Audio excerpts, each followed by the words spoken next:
Bé, bon dia a tots, bon migdia a tothom. Avui, dijous, dia 13 de febrer, estem aquí per presentar-vos el que és un projecte que avui presentem, però que encara seguirà, que encara continuarem, com és el projecte de Sant Cugat del Racó.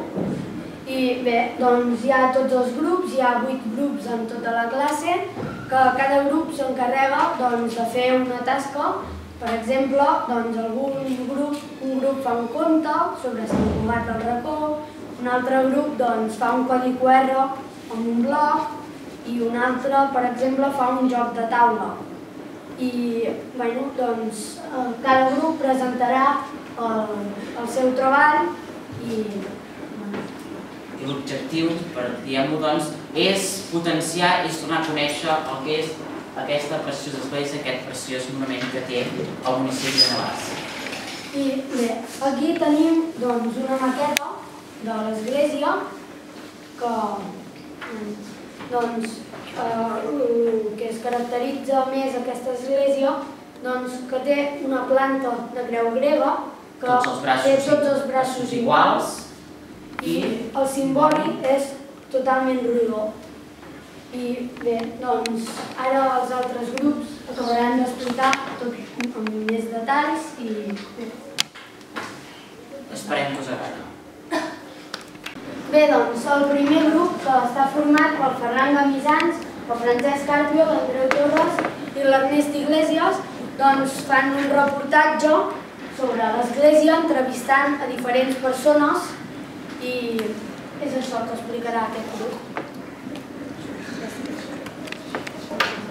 Bé, nosaltres som el grup dels Traginers i el que els mostrarem serà passat-present, que és el nostre programa, per dir-ho així, i ara us explicarem el que seria el making-of d'aquest programa. Però, com que nosaltres ens hem centrat molt en el que seria la història i tot això, començarem donant-vos uns petits detalls del que ha sigut la història. Bé,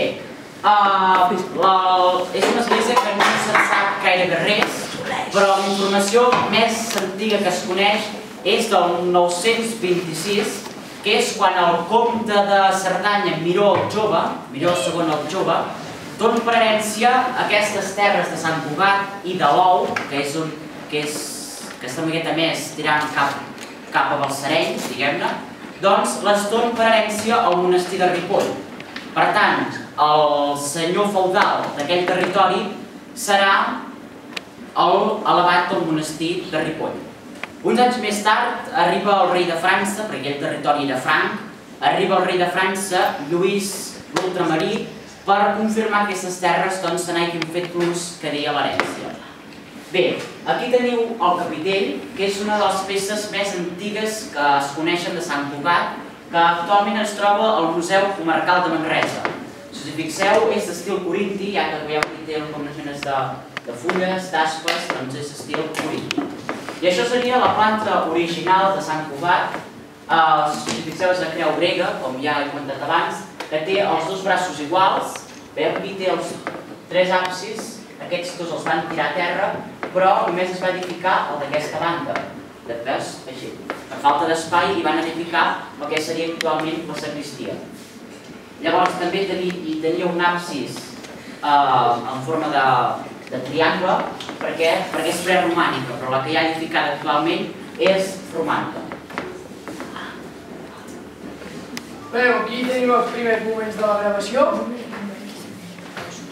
i aquí veiem com l'Andreu està entrevistant el senyor Josep Maria Badia i vam començar a entrevistar a l'interior de l'església i us va explicar una història interessant de la nostra església. Aquí veiem el Francesc, que està entrevistant en Josep Serra, que és el professor de l'EDN.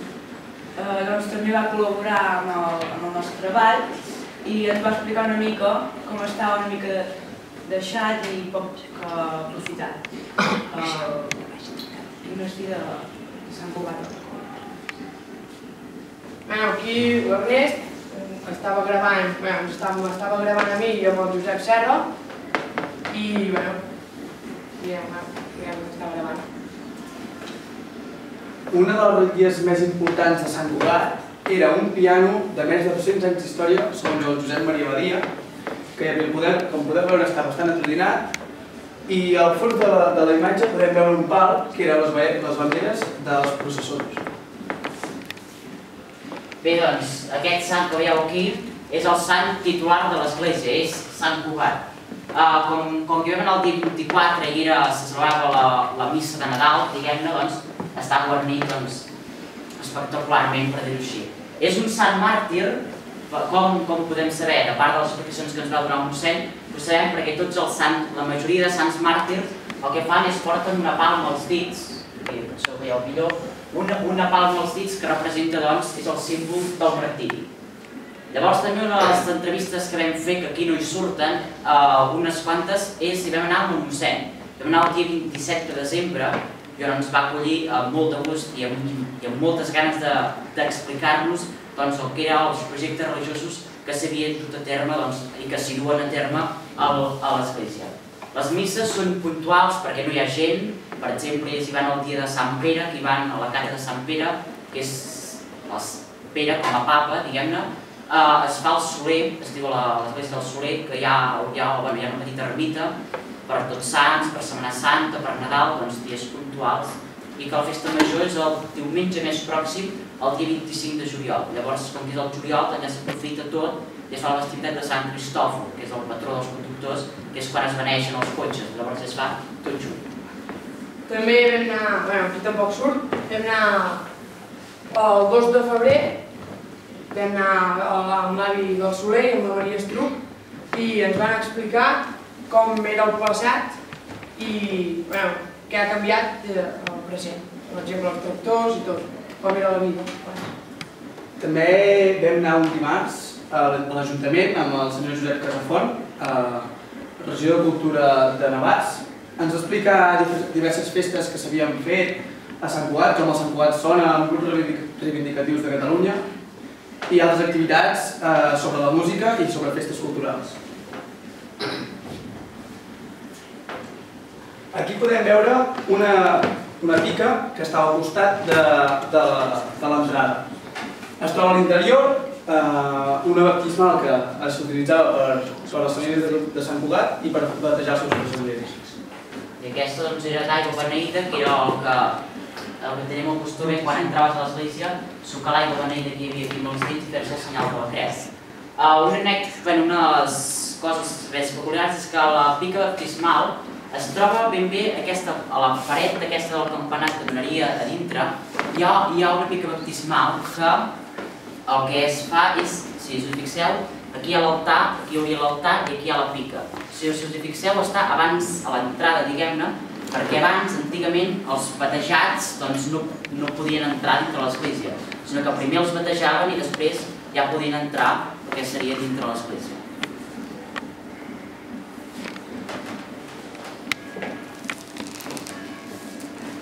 Ara us presentarem els grans que pertanyien a cada família.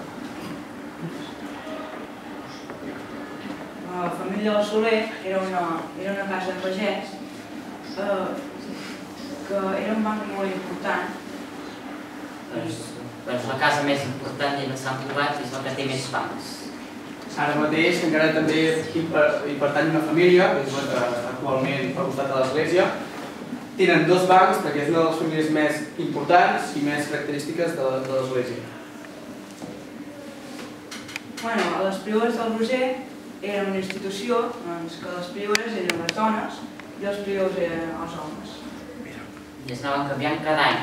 Cada any hi havia dones diferents que s'encarregaven, antigament i ara també es fa, que era quan sorties de missa, aquelles plates plenes de rams de flors i tu tiraves la voluntat i després et donaven un ram de flors.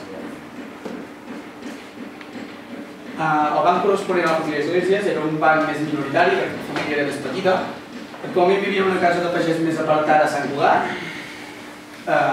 i era un sol banc, ja no hi havia 2 bancs com la família Soler. Bé, uns dels detalls que no es veuen a càmera, fora de càmera, és, per exemple, mentre es gravaven, com que és un espai de la pagesia i és normal trobar-hi animals i perquè no molestessin a l'hora de les gravacions, el Ferran ens va ajudar a que no molestessin. I bé, doncs abans per acabar hem vist la part històrica i també ressaltar que Sant Cugat també és una part artísticament molt important. Per què? Doncs perquè, com hem comentat abans, és única. Aquest simboli rodó és únic a tot Catalunya, perquè normalment de les esglésies preromàniques eren hexagonals, de 6 costats, 8 costats. Després també tenim el campanar, que també és posterior, i sobretot també una decoració llombarda, que són aquestes rodonet, aquests arcs que hi ha aquí als absis, la decoració, aquí el simboli també, tota l'església està decorada amb aquests arquets.